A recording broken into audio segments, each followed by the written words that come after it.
Number বৈশিষ্ট্য হলো কাফেরদের ব্যাপারে তারা সত্য ছিলেন। বাবা ছেলে দুইজনেই জিহাদের ময়দানে, বাবাও যুদ্ধ করতে গিয়েছে, বাবা হলো কাফেরদের পক্ষে আর ছেলে হলো ইমানের পক্ষে। যুদ্ধ চলছে, দূর থেকে বাবা দেখেছে ছেলেটা ওই যে ইমানদারের পক্ষে, ছেলের দিকে না গিয়ে আর একদিকে মুখ করে করে যুদ্ধের ময়দানে।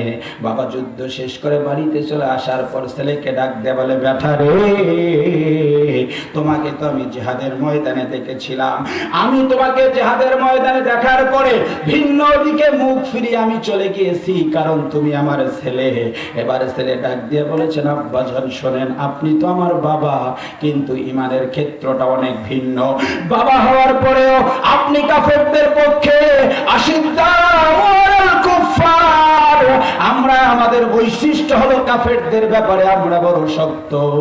আপনি বাবা কাফের হওয়ার কারণে, কাফেরের পক্ষে যুদ্ধ করবার কারণে আপনাকে বলে দেই, আমি যদি একটা বার আপনাকে দেখতাম জিহাদের ময়দানে কাফেরদের পক্ষে আপনি যুদ্ধ করছেন, আপনি আমাকে ছেড়ে দিলেও বাবা আমার তলোয়ার দিয়ে দেহ থেকে মাথা আমি জিহাদের ময়দানে আলাদা করে দিতাম। ইমানের ক্ষেত্রে বাবা আর সন্তানের সম্পর্ক থাকে না। হযরত ইব্রাহিম আলাইহিস সালামের বাবা কাফের, আযর অথবা তারিক, ছেলে মুমিন বাবা কাফের, আবার বাবা মুমিন ছেলে কাফের, আছে না নাই? নূহ আলাইহিস সালামের ছেলে কেনান কাফের। এই যে আলাদা আলাদা বিষয়। ইব্রাহিম আলাইহিস সালাম কিয়ামতের ময়দানে আল্লাহকে বলবেন, রব্বুল আলামিন, আমার বাবা আযর অথবা তারিককে তুমি জাহান্নামে দিবা, আমি মানবো না, তুমি দাও, আমার বাবাকে নিয়ে আমি আল্লাহ তোমার জান্নাতে চলে যাব। আল্লাহ পাক বলবেন, ইব্রাহিম আমার দিকে তাকাও। আল্লাহর দিকে যেই তাকাবেন, মুখ ফিরিয়ে দেখবেন তার বাবা শুকর হয়ে গেছে। তখন বাবার জন্য সুপারিশও করবে না, বাবাকে আর জান্নাতেও নেবে না। ইমানের ক্ষেত্রে বাবা আর সন্তানের সম্পর্ক ছিন্ন হতে পারে কি পারে না? জোরে বলুন, পারে কি পারে না? আশিদ্দাউ আলাল কুফফার, কাফেরদের ব্যাপারে এত শক্ত যে আল্লাহ রাব্বুল আলামিন কোরআনুল কারীমে আয়াত দিয়েছেন, ইয়া আইয়ুহাল্লাযীনা লা তাত্তাখিযুল মুমিনিনাল কাফিরিনা আউলিয়া মিন দুনিল মুমিনিন। আল্লাহ রাব্বুল আলামিন বলেন, লা তাত্তাখিযুল মুমিনুনাল কাফিরিনা আউলিয়া, হে পৃথিবীর মানুষ, কখনোই তোমরা কাফেরদের সঙ্গে বন্ধুত্ব করবা না, কাফেরকে বন্ধু বানাবা না, কারণ কাফেরকে বন্ধু বানানো যাবে না। বন্ধুগণ আমার, আমরা দীর্ঘদিন থেকে লক্ষ্য করেছিলাম আমাদের দেশের পাশে একটা দেশ আছে, মুমিনদের না কাফেরদের? কথা বলে না, মুমিন না কাফের? সব দিয়েছি, বলেছে এত দিয়েছি জীবনে ভুলবে না। কি নির্লজ্জতা, কি নির্লজ্জতা! দেশের সব দিয়ে দিয়েছে, তারপরে আপনার চোখ খোলে না, তারপরে আমাদের বিরুদ্ধে কথা বলেন। আমার দেশের সম্পদ অন্য মানুষকে দেয় আর আপনি বলেন দেয় তা দিক। কথা বলেন ঠিক কিনা? আপনাদের কাছে একটা স্পষ্ট কথা বলি, আমার জেলার মানুষ, বলবো দীর্ঘ 16টি বছর আমাদেরকে মূলত ভারত শাসন করেছে। কথা বলে না। কে শাসন করেছে? জোরে বলেন, কে? ভারত। আপনি অন্ধ হলে বুঝবেন না, হেদায়েত না থাকলে বুঝবেন না, আপনার মধ্যে দিনের আলো না থাকলে বুঝবেন না। ভারত শাসন করেছে, কুক্ষিগত করে রেখেছে, যার কারণে আমাদের শিক্ষা ব্যবস্থা থেকে, নিউ কারিকুলাম থেকে ওভারঅল সব কিছুতে ভারত হস্তক্ষেপ করে বাহিনী সহ সব জায়গায় হাত দিয়ে ভারতের প্রাণ দিয়ে আমাদের দেশ থেকে ইসলাম নির্মূল করার ষড়যন্ত্র হয়েছিল। আল্লাহ বলছেন, আশিদ্দাউ আলাল কুফফার, আমার সাহাবীদের 1 নাম্বার বৈশিষ্ট্য কাফেরদের ব্যাপারে নরম না শক্ত? জোরে বলেন, নরম না শক্ত? এখন থেকে আপনারা কাফেরদের ব্যাপারে নরম থাকবেন না শক্ত থাকবেন? বলেন, শক্ত থাকার দরকার আছে না নাই? হ্যাঁ, বাংলাদেশের হাওয়া ইন্ডিয়ায় লেগেছে, আলহামদুলিল্লাহ বলে না? আল্লাহু আকবার বলবেন না? ইন্ডিয়ার সবথেকে ভয়াবহ 7 সিস্টার, 7টি অঙ্গরাজ্য আছে আমাদের পাশে, এটা নিয়ে তারা খুব ভয়ে আছে, যে কোনো মুহূর্তে তারা স্বাধীনতা অর্জন করতে পারে। আমাদের দেশের ছেলেরা যেমন বুক পেতে দিয়ে দেশটিকে স্বাধীন করেছে, ইন্ডিয়ার 7 সিস্টারের ইয়ং জেনারেশন এরাও বুক পেতে দিয়ে বলছে আমাদের মণিপুর আমরা স্বাধীনতা ঘোষণা করলাম। আল্লাহু আকবার বলে না মুসলমান? সুবহানাল্লাহ বলবেন না? এটাতে ডিপলি অ্যানালাইসিস আছে। অ্যানালাইসিসটা কি? আল্লাহ রাসূল সাল্লাল্লাহু আলাইহি ওয়াসাল্লাম গাজওয়ায়ে হিন্দ নিয়ে যতগুলো হাদিস বলেছেন, মোটামুটি কিছু হাদিস আমি পর্যালোচনা করেছি। তার মধ্যে একটি হাদিসের ব্যাপারে কোন উলামায়ে কেরাম দ্বিমত পোষণ করেননি। এটি সহিহ রাওয়ায়াতে বর্ণিত একটি হাদিস। এই হাদিসে নবী বলছেন, দুইটা দল আল্লাহ পাক জান্নাত দিবেন, জাহান্নামে দিবেন না। এক, যারা গাজওয়ায়ে হিন্দের সঙ্গে সম্পৃক্ত হবে তাদেরকে আল্লাহ পাক জান্নাত দিবেন।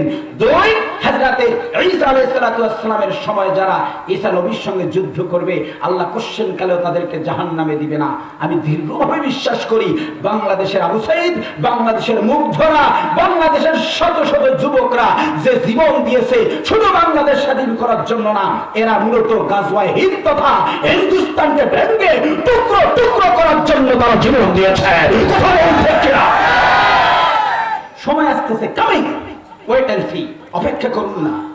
7 সিস্টার অলরেডি স্বাধীনতার ঘোষণা করছে, মানেই হলো অনতিবিলম্বে 7 সিস্টার আলাদা হয়ে যাবে। 7 সিস্টার আলাদা মানেই হলো সেই আফগানিস্তান থেকে একটি কালো পতাকাবাহী বাহিনী এসে গাজওয়ায়ে হিন্দে অংশগ্রহণ করে তারা ইন্ডিয়ার যিনি ক্ষমতায় আছেন বা সেই সময় যিনি ক্ষমতায় থাকবেন তাকে বিশ্বনবী হাদিসে যেভাবে বলেছেন, তাকে টেনে হিচড়ে জুতার বাড়ি দিয়ে তাকে রাজপ্রাসাদ থেকে নামিয়ে দিয়ে ভারত উপমহাদেশকে তারা কোরআন দিয়ে পরিচালিত করবে। আল্লাহু আকবার বলেন না? আশিদ্দাউ আলাল কুফার, দৃঢ় অঙ্গীকার করতে হবে, বলা যায় না। যদি এই যুদ্ধটা, এই স্বাধীনতার যুদ্ধটা, যদি এই লিবারেশনটা, যদি আমাদের এই অভ্যুত্থানটা যদি ওই গাজওয়ায়ে হিন্দ পর্যন্ত পৌঁছে যায়, তাহলে আল্লাহর কসম বাংলাদেশে যে যুবকরা জীবন দিয়েছে প্রতিটি যুবক ওই সমস্ত শহীদদের অন্তর্ভুক্ত হবে যাদের শুভ সংবাদ বিশ্বনবী হাদিসের মধ্যে দিয়েছেন। তাহলে বলুন, শহীদ হওয়ার একটা সুযোগ আছে না নাই?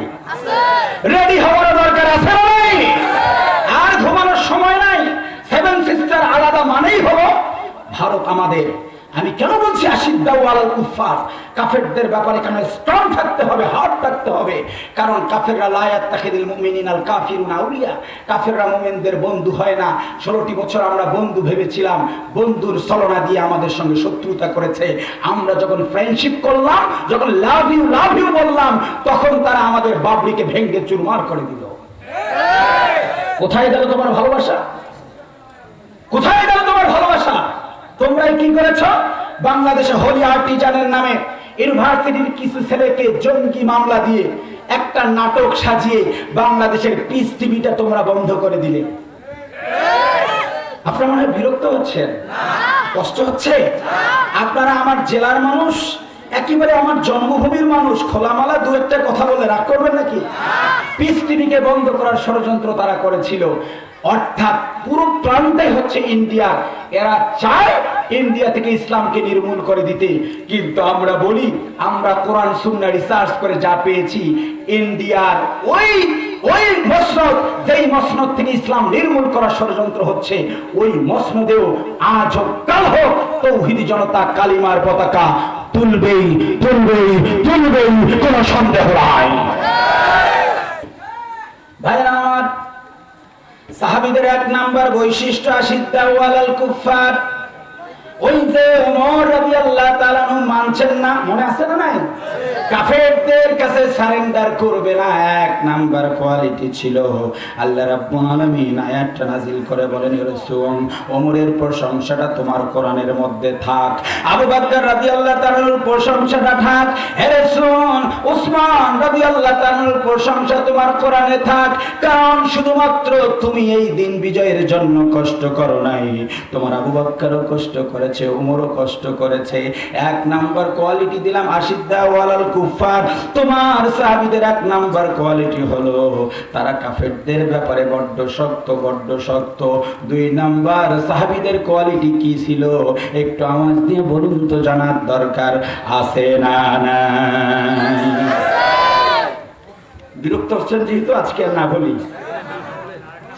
আর 4টা বাকি আছে, কিন্তু একটা শোনা যাবে, একটা আর একটা কি দ্বিতীয় নাম্বার বলবো জায়গা হচ্ছে না। যদি সম্ভব হয় বসেন, কিন্তু কোনো ছোট বাচ্চা উঠতে দিবেন না, এমন বসো, আমার মঞ্চ থেকে উঠার সুযোগ নাই। দ্বিতীয় নাম্বার কোয়ালিটি হলো রুহামাউ বাইনাহুম। দ্বিতীয় নাম্বার কোয়ালিটি আল্লাহ রাব্বুল আলামিন বলেন সাহাবীদের হলো মুমিনদের মধ্যে হৃদ্রতা, মুমিনদের পারস্পরিক সম্পর্ক হবে গভীর, মুমিনদের সম্পর্ক হবে অত্যন্ত চমৎকার, দৃঢ় হয়ে যাবে।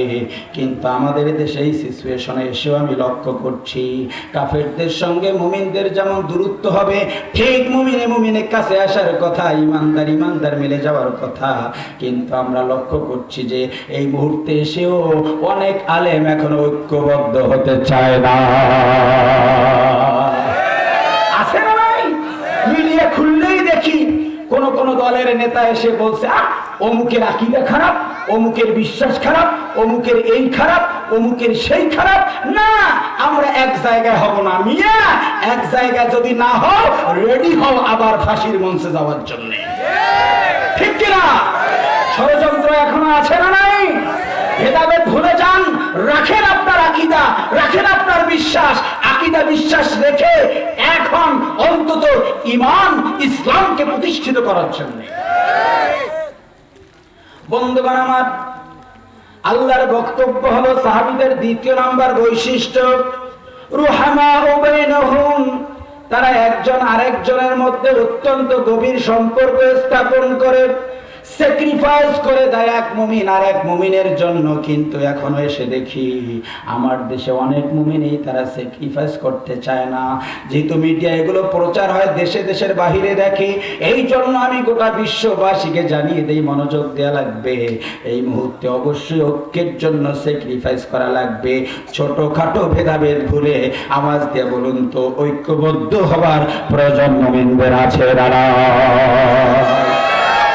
কি স্যাক্রিফাইস সাহাবীরা করতেন।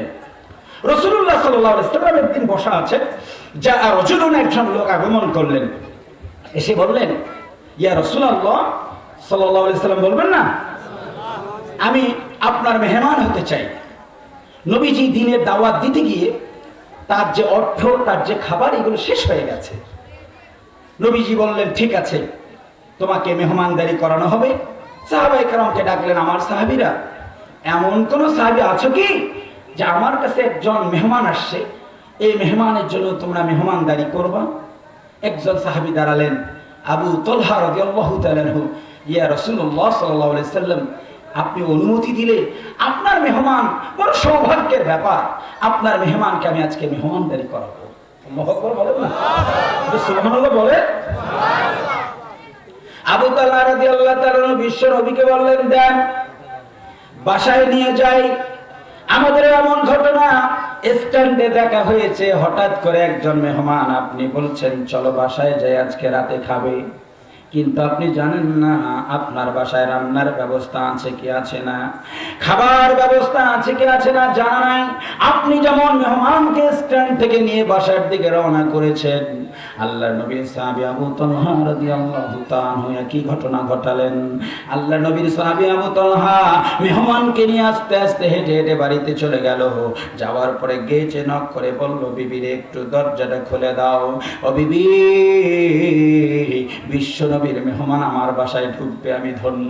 আল্লাহু আকবার। ও বিবি, তাড়াতাড়ি করে দরজাটা খুলে দাও, আল্লাহ নবীর মেহমান আমার বাসায় আজকে মেহমান হয়ে যাবে। দ্রুত দরজাটা যেই মাত্র খুলে দিয়েছে, ভিতরে যাওয়ার পর বিবিকে ডাক দিয়ে বলছেন, বিবি রে, ও বিবি, বলো দেখি দামি মেহমানের জন্য তুমি কি খাবার ব্যবস্থা করবা? বিবি ডাক দিয়ে বলছেন, স্বামী গো, তুমি তো দিনের কাজ নিয়ে ব্যস্ত, বিশ্ব নবীর সঙ্গে সময় দাও, বিশ্ব নবীর পিছনে পিছনে ঘুরো, তুমি তো বাসার খোঁজটা নেওয়ার সময় পাও না। আমার বাসায় মেহমানদারি করবার মতো সামান্য খাবার আমার বাসায় কোনো ব্যবস্থা নাই। হযরতে আবু তালহা রাদিয়াল্লাহু তাআলা অবাক হলেন, এত দামি মেহমান, সম্মানিত মেহমানকে নিয়ে এসেছি, এই মেহমানের খাবার ব্যবস্থা যদি না দেই তাহলে তো মেহমান অপমান হয়ে যাওয়া, মানে বিশ্বনবী অপমান হয়ে যাওয়া। আল্লাহ নবীর সাহাবী বাড়িতে গিয়ে বিবিকে ডাক দিয়ে বলে, বিবি রে, এই মেহমানকে অপমান করা যাবে না, একটু দেখো না কোনো ব্যবস্থা করা যায় কিনা। এবার বিবি ডাক দিয়ে বলেছেন, আবু তালহা শোনো শোনো শোনো, বাড়িতে কোনো খাবার ব্যবস্থা নাই, তবে শোনো, আমার দুইটা সন্তান বাড়িতে আছে, তারা ঘুমিয়ে পড়েছে, না খেয়ে ঘুমিয়ে পড়েছে, ছটফট করছিল। আমি ভেবেছিলাম কিছুক্ষণ পরে তাদেরকে ঘুম থেকে উঠাবো আর সামান্য খাবারটুকু আমার সন্তানদের মুখের মধ্যে তুলে দিব। আবু তালহা ডাক দিয়ে বলে, বিবি, আজকের রাতের জন্য সন্তানের খাবারটা বন্ধ করে দাও। কি অনুপম স্যাক্রিফাইস সাহাবীরা করে ঐক্য করেছে, নিজেদের মধ্যে ভ্রাতৃত্ববোধ তৈরি করেছে। হযরত আবু তালহা রাদিয়াল্লাহু তাআলা বিবিকে ডাক দিয়ে বলেন, বিবি, বিলম্ব করো না, বাচ্চার খাবারটুকু একটু দাও, বাচ্চার খাবারটুকু আমি দিয়ে মেহমানকে মেহমানদারি করাবো। বিবি বলল, স্বামী গো, ঠিক আছে তুমি মেহমানদারি করাও, তবে বাচ্চা যদি উঠে, বলছে চিন্তা করো না, বাচ্চা কাঁদলে আমি চেপে ধরবো, মেহমানকে বুঝতে দেব না আমরা পরিবারের সবাই না খেয়ে আছি। আল্লাহর নবী সাল্লাল্লাহু আলাইহি ওয়াসাল্লাম কি পরিমাণ সাহাবায়ে কেরামকে স্যাক্রিফাইস শিক্ষা দিয়েছেন। রুহামা বাইনাহুম, তাদের মধ্যে কত হৃদ্রতা, কত ভালোবাসা ছিল। আবু তালহা ডাক দিয়ে বলেন, ওগো বিবি, টেনশন করো না, মেহমানকে মেহমানদারি করাই লাগবে। সামান্য খাবারটুকু নিয়ে মেহমানের সামনে উপস্থাপন করেছে। মেহমান খাবারটুকু শুরু করেছে খাওয়া, মেহমান খেয়ে ঘুমিয়ে পড়েছে। স্বামী আর স্ত্রী দুইটা সন্তান সারা রাত পর্যন্ত তারা ছটফট করে কাটিয়ে দিয়েছে। রাত পার হয়ে গেছে, না খেয়েছিল। ফজর ওয়াক্ত যেই হয়ে গেছে, মেহমান সহ দৌড় দিয়ে আবার মসজিদে নববীর মধ্যে সাহাবী চলে গেছেন। নবীজি নামাজ শেষ করে ঘুরে বসে সাহাবায়ে কেরামকে কোশ্চেন করতেন, স্বপ্নের তাবির দিতেন। আল্লাহ নবী বললেন, সাহাবীরা শোনো শোনো শোনো, আবু তালহা, কালকে যে মেহমান তুমি নিয়ে গেলে কি করেছ? আবু তালহা বলেন, মেহমান নেয়ার পরে আমি মেহমানের জন্য যথাযথ মেহমানদারি করার চেষ্টা করেছি।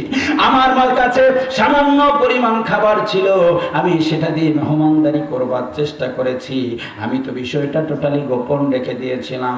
আল্লাহ নবী ডাক দিয়ে বলেন, আবু তালহা, শোনো শোনো শোনো, আবু তালহা, তুমি যে গোপনে গোপনে তোমার সন্তানের খাবারগুলো, তোমার বিবির খাবার আর তোমার খাবারের অংশ থেকে মেহমানকে দিয়েছো, আবু তালহা, কাজটা করেছো গোপনে, কিন্তু মনে রাখবা, তুমি গোপনে করো আর প্রকাশ্যে করো, তুমি যা কাজ করবা চিৎকার দিয়ে বীরের মতো বলুন তো, কাজগুলো দেখেন কে?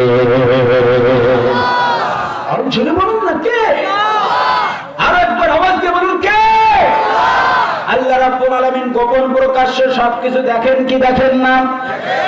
আবু তালহা রাদিয়াল্লাহু তাআলা বিবির কথাগুলো কাউকে বলেন নাই, সন্তানের কথাও বলেন নাই। বিশ্ব নবী বলেন, আবু তালহা, আমার কাছে জিব্রাইল এসে তোমার ঘটনা আমাকে বলে দিয়েছে। জোরে বলুন না। আবু তালহা, তোমার এই চমৎকার ঘটনা জিবরিল শুধু বলেন নাই, কোরআনুল কারীমে সূরাতুল হাশরের 9 নম্বর আয়াতটি নাযিল করে দিয়া তোমার প্রশংসা করে আল্লাহ পাক আয়াত নাযিল করে দিয়ে বলেছেন, ওয়া মাইয়ুকা শুহা নাফসিহি ফাউলাইকা হুমুল মুফলিহুন।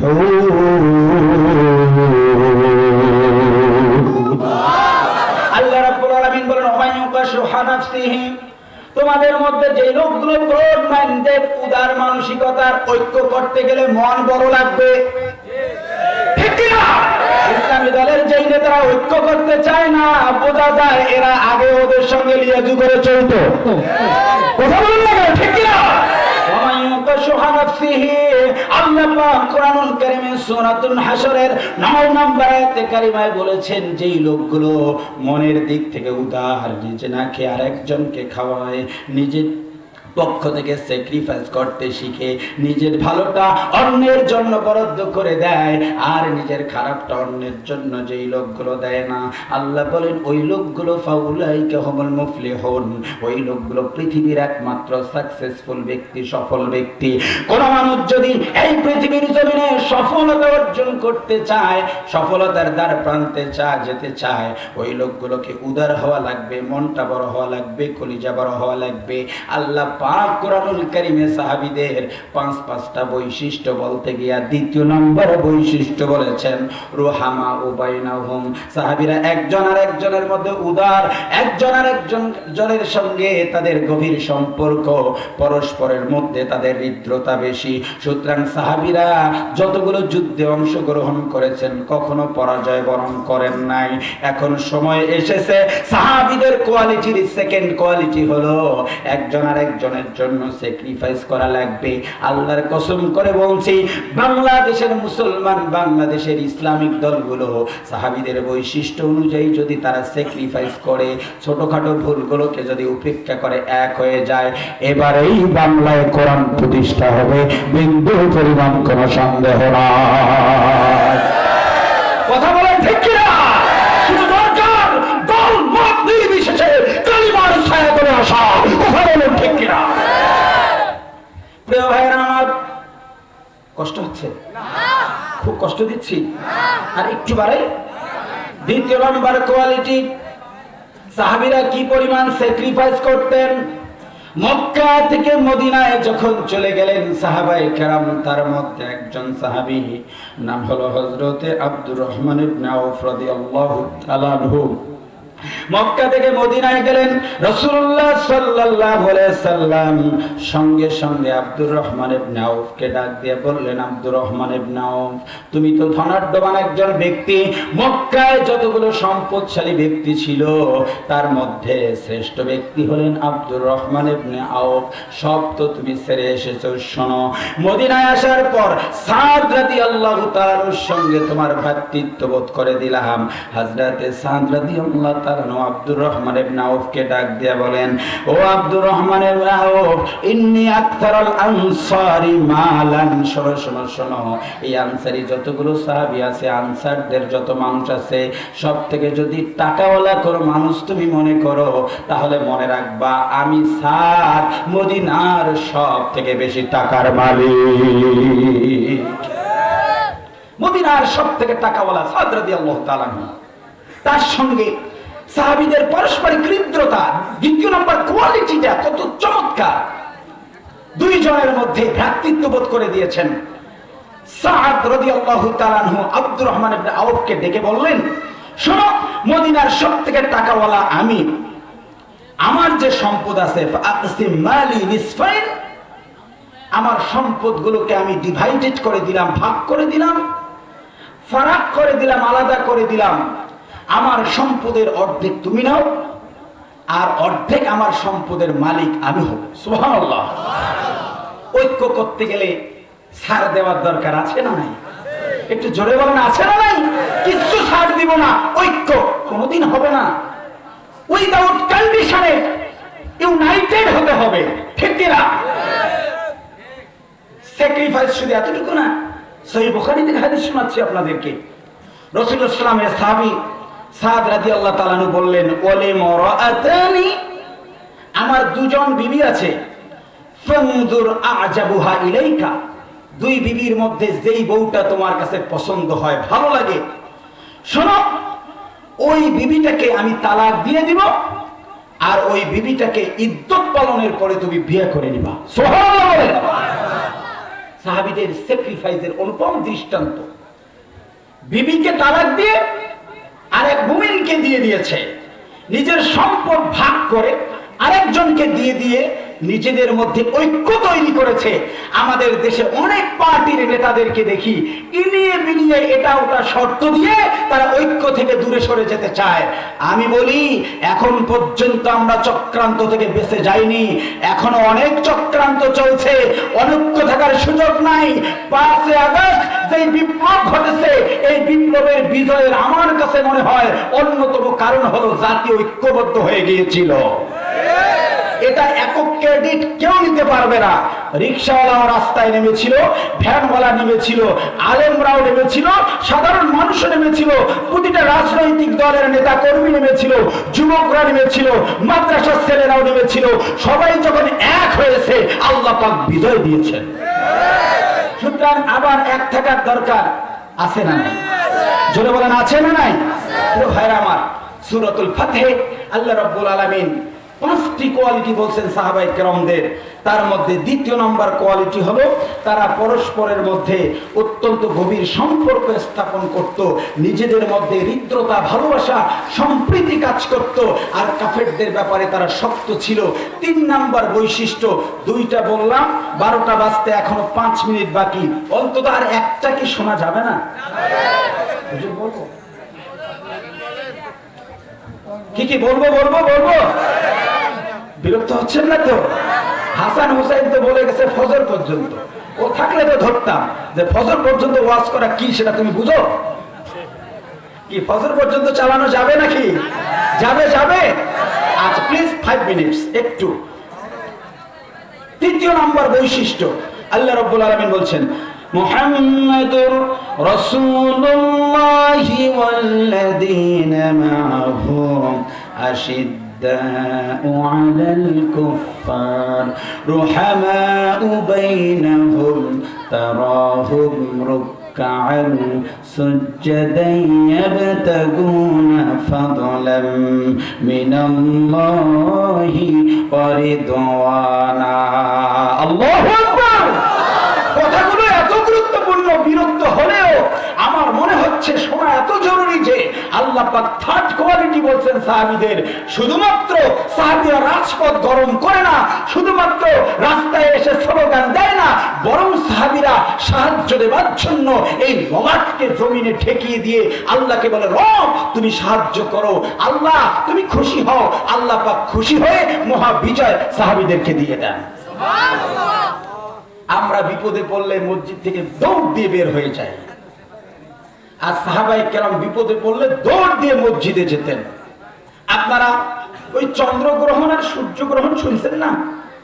একটু গল্প শোনাই আপনাদেরকে, শুনেন নাই? কথা বলছেন না কেন? একটু বলতে হবে যে আপনারা হা না বললে বুঝবো যে আপনারা মরে গেছেন। চন্দ্রগ্রহণ আর সূর্যগ্রহণ শুনেন নাই? শুনছেন শুনছেন দেখছেন? চন্দ্রগ্রহণ আর সূর্যগ্রহণটা কি? চন্দ্রগ্রহণ আর সূর্যগ্রহণ হলো পৃথিবী, চন্দ্র, সূর্য কুল্লুম ফি ফালাকি ইয়াসবাহুন, প্রতিটি তাদের কক্ষপথে পরিচালিত, রোডে চলে। নির্দিষ্ট রোড ব্যতীত ট্রাফিক সিগন্যাল পরিবর্তন করে ভিন্ন রোডে কখনো তারা চলে না। কখনো কখনো একই রাস্তায় 3টা জিনিস চলে আসে, পৃথিবী, সূর্য, চন্দ্র। যদি একই রোডে স্পিডে 3টি গাড়ি একই সাথে চলে, বলেন দুর্ঘটনা ঘটার সম্ভাবনা আছে না নাই? শুধু দুর্ঘটনা, পৃথিবীর থেকে 13 লক্ষ গুণ বড় সূর্য, 9 কোটি 30 লক্ষ মাইল দূরে এই সূর্য। সূর্যের পুরোটাই হচ্ছে 90 হাজার কিলোমিটার পুরোটা। এই বিরাট যে সূর্যটা, এটি যদি কখনো পৃথিবীতে পড়ে, ভূপৃষ্ঠ থেকে জমিনের নিচে 90 হাজার মাইল আগুন হয়ে যাবে। আবার পৃথিবীর থেকে 13 লক্ষ গুণ বড় এই সূর্য যদি অ্যাক্সিডেন্ট করে, বাঁচার বুদ্ধি আছে? এই সূর্য অ্যাক্সিডেন্টের কাছাকাছি যায়, মুখোমুখি। সূর্য, পৃথিবী, চন্দ্র 3টে একই রোডে, মাঝে গিয়ে হঠাৎ করে দেখা গেছে চন্দ্র ঢুকে গেছে, একদিকে সূর্য আর একদিকে পৃথিবী, সব চলছে। মাঝে গিয়ে যদি চাপ দিয়ে সূর্য আর চন্দ্র যদি দুর্ঘটনা ঘটে যায়, আমরা কেউ বাঁচবো না। রাসূলুল্লাহ সাল্লাল্লাহু আলাইহি ওয়াসাল্লাম যখন সূর্যগ্রহণ দেখতেন, তখন সাহাবীদেরকে বলতেন, দৌড়াও, আমরা এখন মসজিদে যাব, 2 রাকাত সূর্যগ্রহণ বা চন্দ্রগ্রহণের সালাত আদায় করব। চিৎকার দিয়ে বলেন সুবহানাল্লাহ। আমি তো অবাক হয়ে যাই, রবিউল আউয়াল চলছে, আমাদের নবীর সিরাত, নবীর জীবনী এক রাতে না, কিয়ামত পর্যন্ত বর্ণনা করলেও শেষ করা যাবে না। সুবহানাল্লাহ বলেন না? আরবের মরুদুলান সেই মুহাম্মদ সাল্লাল্লাহু আলাইহি সাল্লাম, টেকনোলজি ছিল না, ল্যাবরেটরি ছিল না, অনুবীক্ষণ দুর্বীক্ষণ কোন যন্ত্র ছিল না। তদানীন্তন সময়ের আমেরিকার বড় গবেষণা গবেষণাগার নাসাও ছিল না, গবেষণার কোনো প্রযুক্তি ছিল না, নবীজির কাছে প্রযুক্তির বালাই ছিল না, অথচ তিনি সাহাবীদেরকে বলতেন চন্দ্র আর সূর্যগ্রহণ যখন চলে চলো নামাজ পড়া লাগবে, কারণ মুহূর্তটা অত্যন্ত বিপজ্জনক। এই বিপদ থেকে বাঁচার জন্য আমি নবীর শিক্ষা হলো ললাট জমিনে ঠেকিয়ে দাও, আমি আল্লাহ পাক সব সমস্যা সমাধান করে দিব। আর জোরে বলুন না সুবহানাল্লাহ। সাহাবায়ে কেরামের তৃতীয় কোয়ালিটি হলো তারাহুম রুকআন সুজদা। হে রাসূল, আপনি তাদেরকে দেখবেন তারা রুকু দেয়, সিজদা করে। রুকুতে যাওয়ার পরে তারা একটা দোয়া পড়ে, আমার সঙ্গে একটু পড়ুন, সুবহানা রাব্বিয়াল আযীম। আল্লাহ রাব্বুল আলামিন কোরআনুল কারীমে বললেন ফাসাব্বিহ বিসমি রাব্বিকাল আযীম। কোরআনুল কারীমে সূরাতুল ওয়াকিয়ায় দুইবার যখন আয়াতটা নাযিল করে দিলেন, তখন আল্লাহর নবী বললেন, আমার সাহাবীরা তোমরা যখন রুকুতে যাও, আল্লাহ পাক সূরা ওয়াকিয়ায় দুইবার বলছেন আমি যেন তার তাসবিহ পাঠ করি। শোনো শোনো সাহাবীরা, তোমরা যখন রুকুতে যাও এই আয়াতের জবাব দেওয়ার জন্য তোমরা পড়বে সুবহানা রাব্বিয়াল, বলেন না সুবহানা রাব্বিয়াল।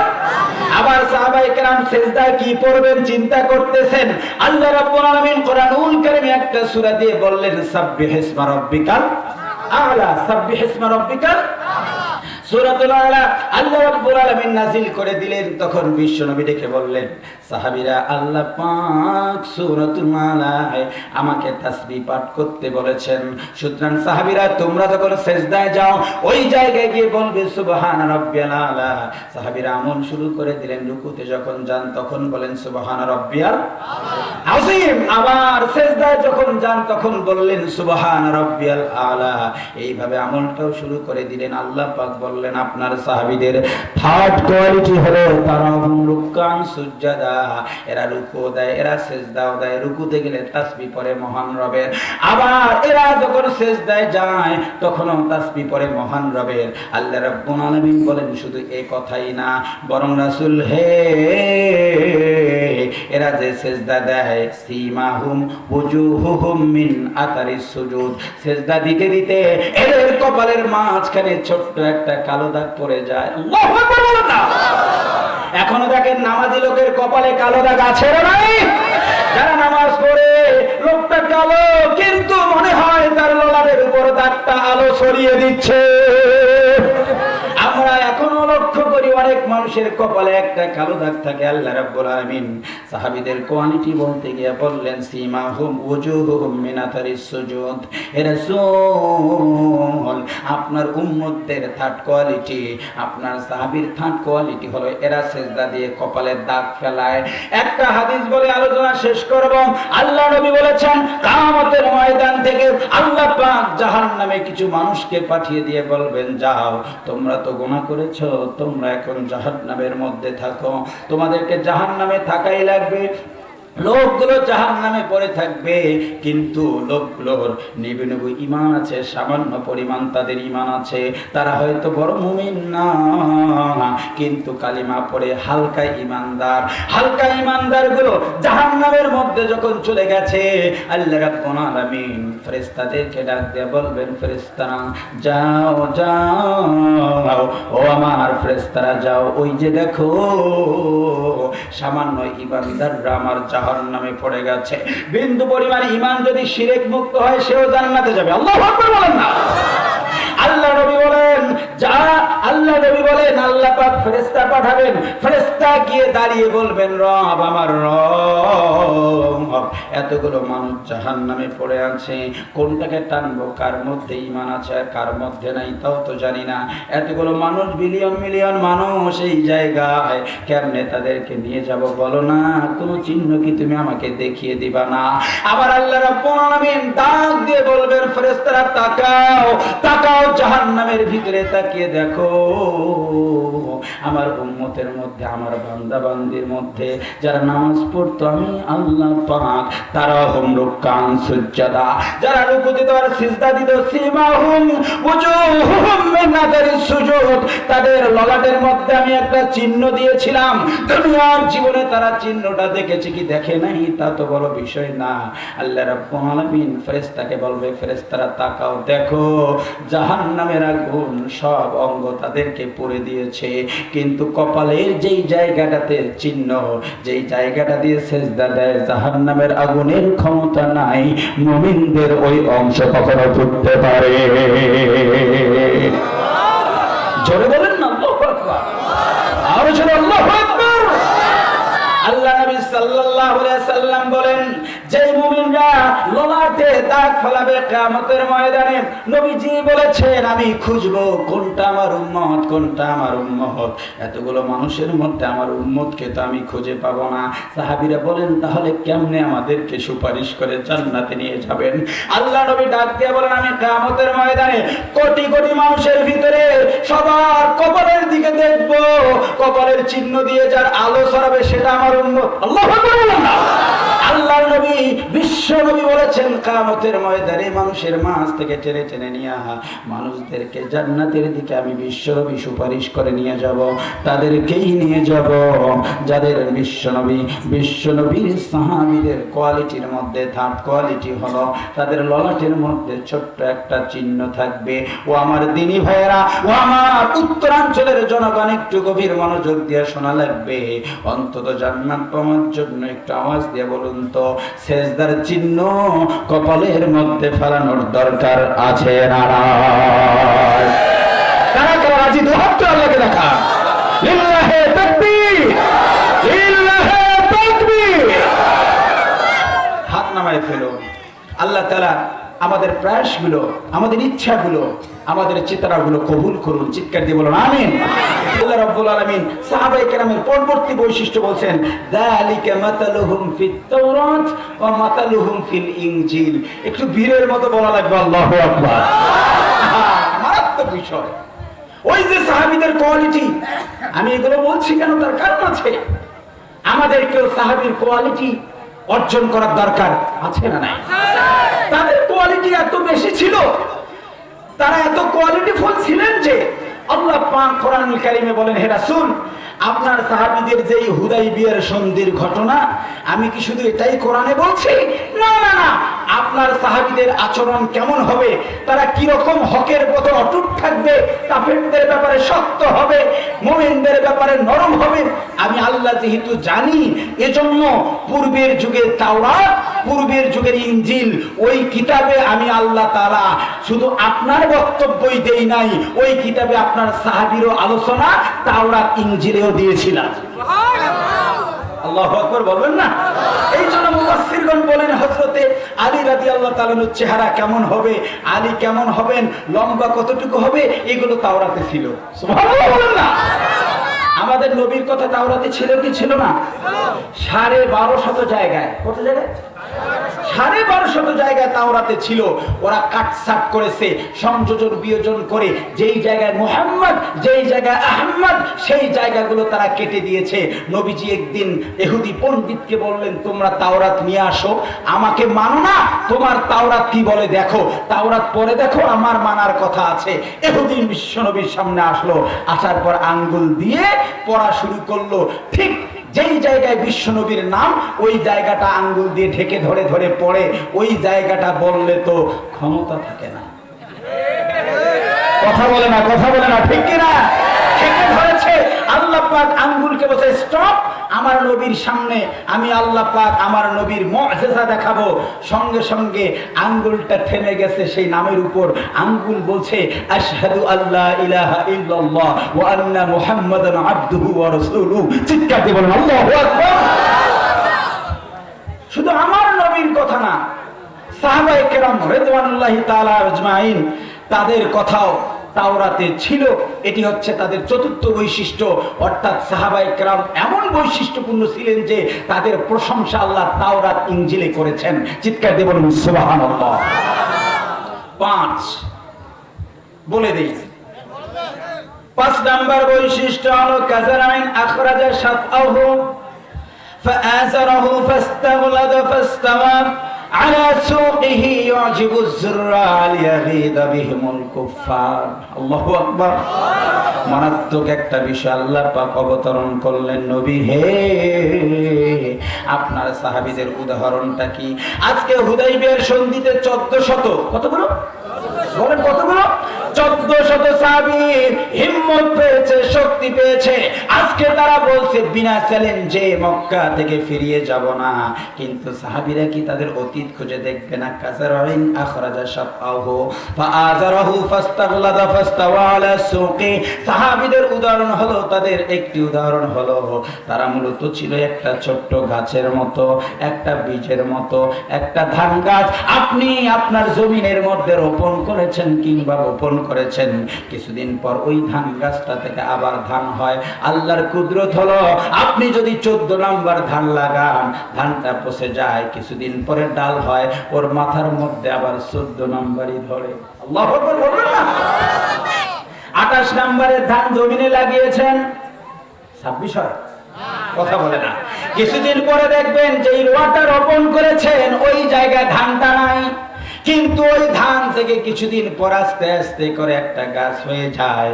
এই গাছের মধ্যে কিছুদিন পর 3-4 মাস পর আবার ধান হয়। আপনি যত নাম্বার ধান লাগান, চিকন হলে চিকন, মোটা হলে মোটা, সেই ধানটা আবার আল্লাহ রাব্বুল আলামিন আস্তে করে পৃথিবীর মানুষের জন্য বরাদ্দ করেন।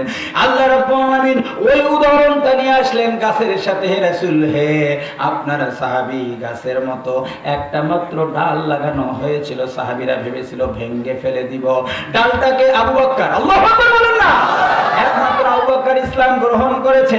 এরপরে আলী খাদিজাতুল কুবরা রাদিয়াল্লাহু তাআলা আনহা নবীজি উদাহরণটা নিয়ে এসে বলছেন সূরাতুল ফাতহে, নবী হে আপনার সাহাবীদের एग्जांपल হলো, এরা তো ছিল একটা গাছ, ওই গাছটা যখন আমি আল্লাহ পাক বড় করে দিয়েছি, ডানে একটা বামে একটা হয়েছে, কিছুদিন পর আরেকটা গাছ হয়েছে, গাছ হতে হতে অনেকগুলো লতার পাতা হয়ে গাছটা এত বড় যে আলা সুকিহি, বর্তমান সেই গাছ মূল কাণ্ডের উপর দাঁড়িয়ে গেছে।